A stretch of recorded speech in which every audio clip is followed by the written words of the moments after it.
আসসালামু আলাইকুম রহমতুল্লাহি ওয়াবারাকাতু।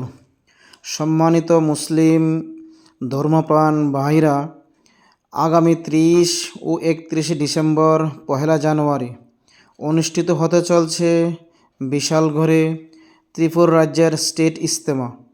সকল ধর্মপ্রাণ ভাইদের প্রতি আকুল আবেদন, আপনারা বেশি বেশি করে ধর্মপ্রাণ ভাইদেরকে এখানে নিয়ে আসবেন।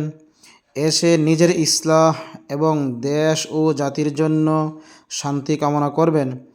এখানে উপস্থিত থাকবেন ত্রিপুরা রাজ্যের বিভিন্ন আলিম ওলামা, মুসলিম জনসাধারণ এবং বহির্রাজ্য থেকেও ওলামা হাজরাতগণ আসবেন। তাই আপনাদের সকলের আসার দাওয়াত রইল এবং এই ভিডিওটা বেশি বেশি করে আমরা প্রত্যেকে শেয়ার করব, যাতে অন্য মুসলমান ভাই দেখতে পারে, দেখে এবং ইজতেমায় শরীক হতে পারে ইনশাআল্লাহ। আসসালামু আলাইকুম।